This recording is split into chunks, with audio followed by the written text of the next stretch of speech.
Knifedope. More dope.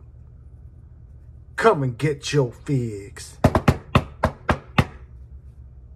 What's up, fuckers? Your boy's back with a fresh batch of dope. Knifedope. That's right, people.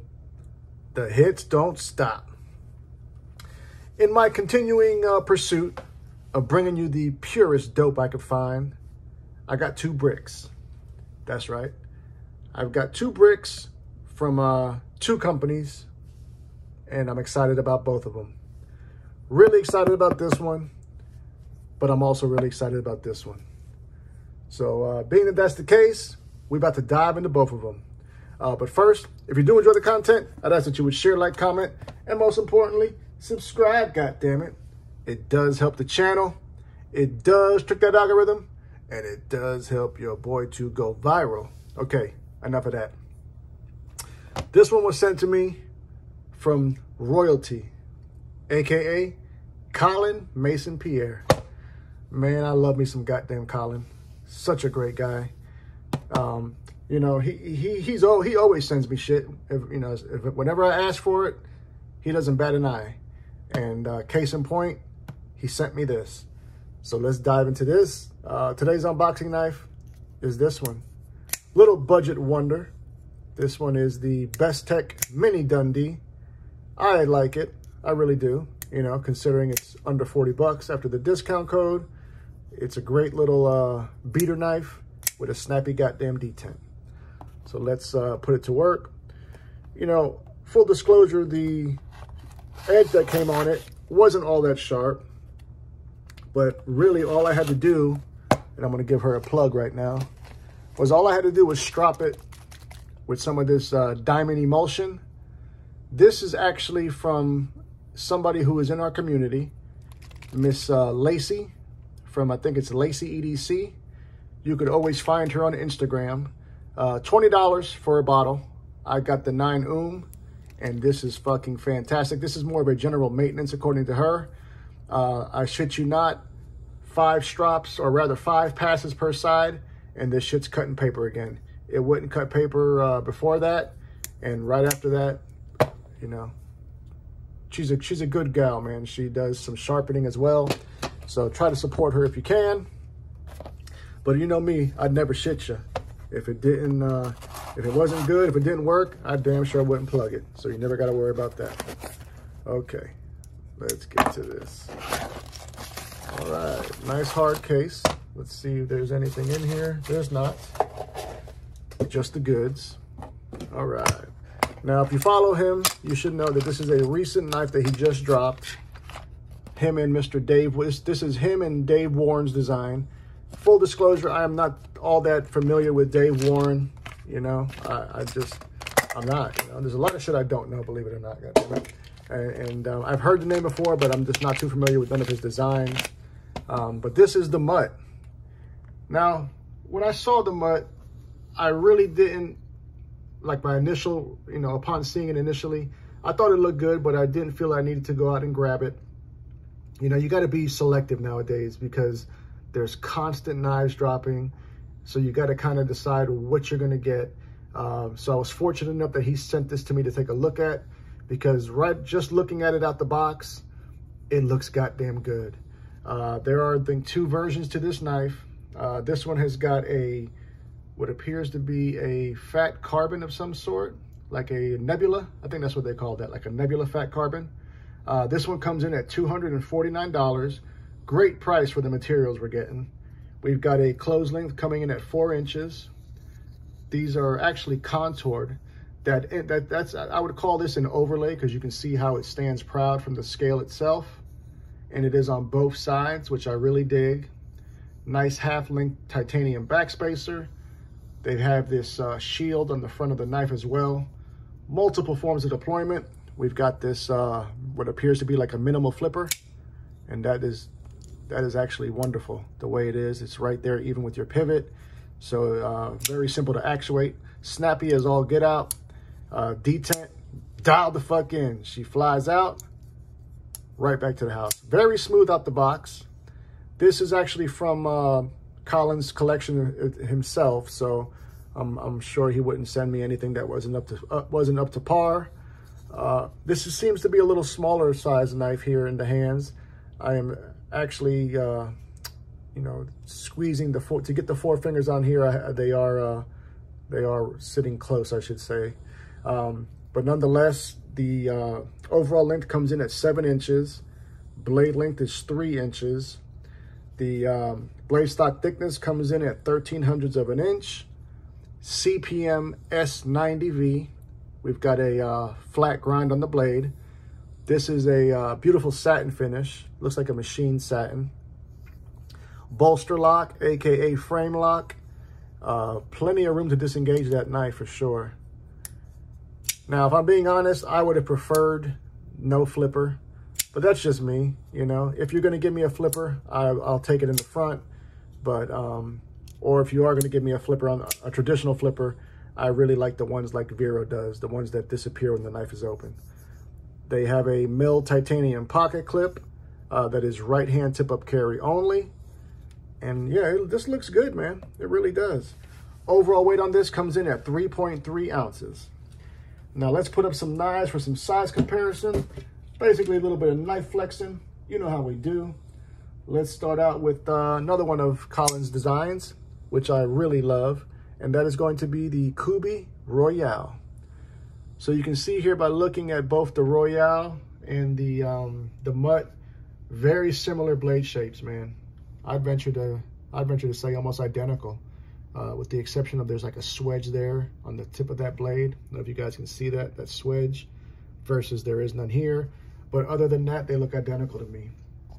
But the overall size of the Mutt is smaller than the Royal. Next up, another Tuya example, and that is going to be the Tuya Envy. So the Mutt is also smaller than that. Let's do a couple more, shall we? Let's switch gears a little bit and bring you some of this American dope.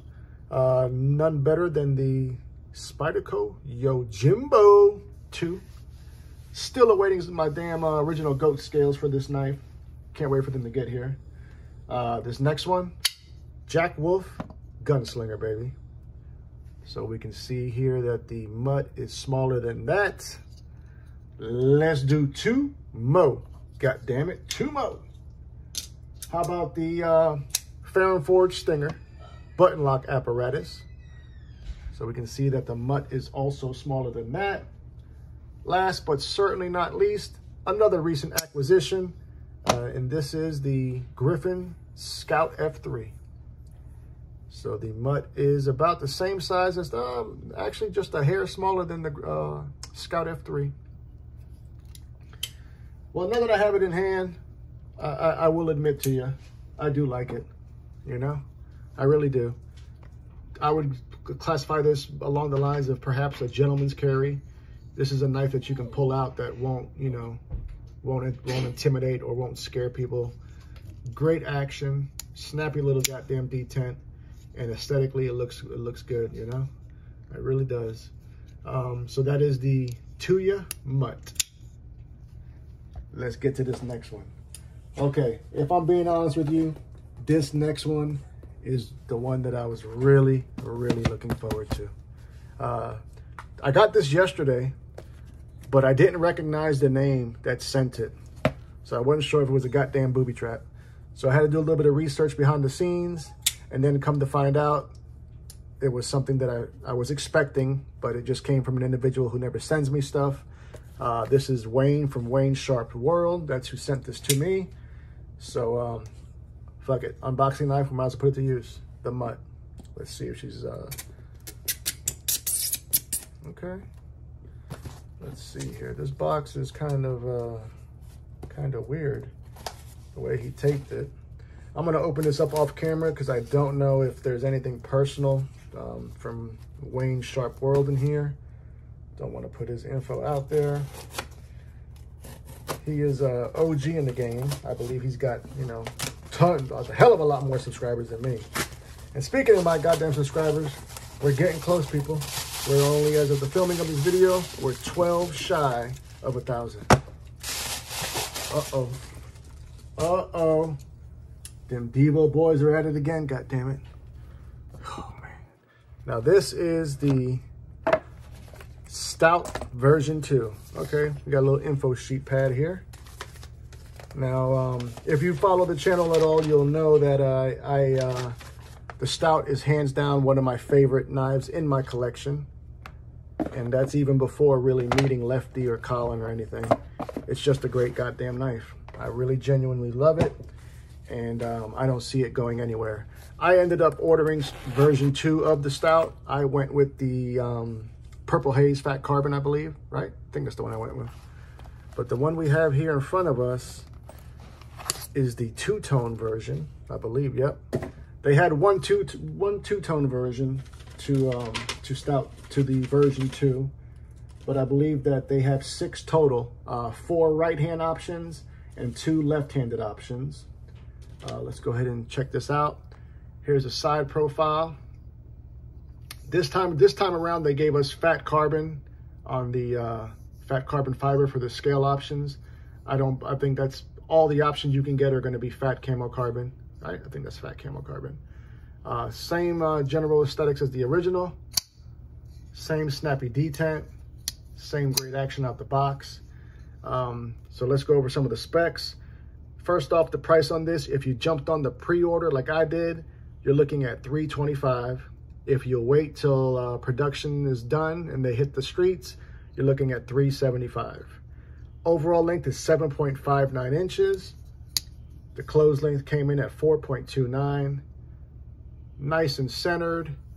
Also, one of the changes they did is they are shipping with this titanium pocket clip. However, they will be shipping also a set of extra hardware and a wire clip.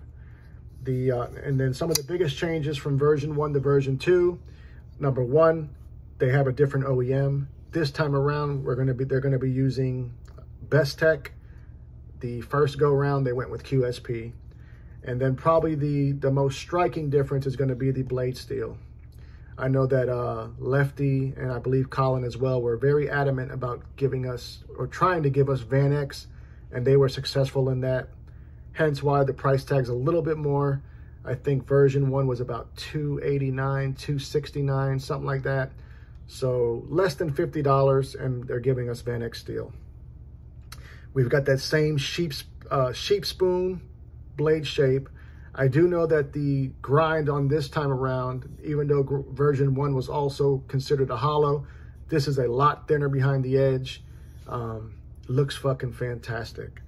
So closed length was 4.29, blade length was 3.3, almost identical to version 1. I mean, we're talking tenths of a point, tenths of an inch difference on maybe a couple of these.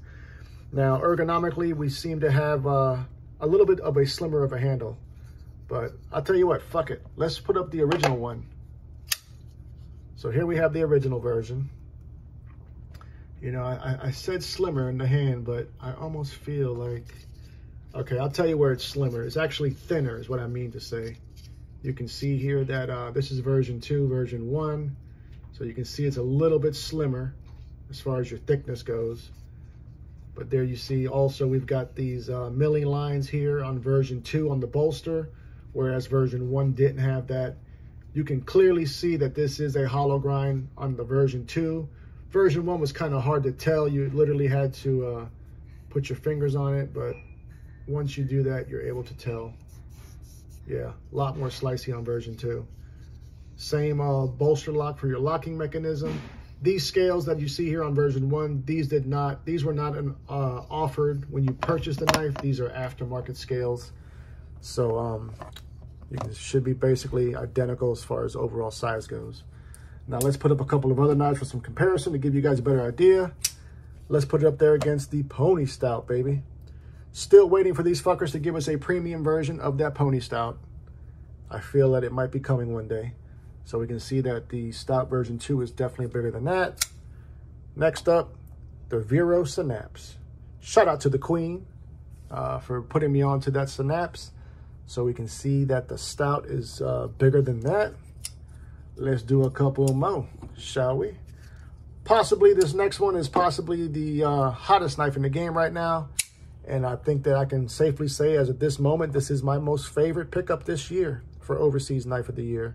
And that's going to be the Null Knives Voodoo. So the stout version 2 is smaller than that. Let's do 2 more. God damn it, 2 more. The only other knife in my collection that's rocking Van X is this one. The Quiet Carry Drift OG rendition. So the stout is definitely bigger than that. Last up, got to give you some American dope for your palate. Pair of 3s in the building. S90V rendition. So we can see that the stout version 2 is also bigger than that. Well, tell me, people, and don't lie to me, goddammit. Did you pick up the version 2 of the stout? How about the Mutt? I want to hear all about it. And if you didn't pick it up, tell me why you didn't pick it up. I want to know. Love you, mean it. Until the next time, cut something, cut someone, just don't cut yourself. Stay dangerous, fuckers!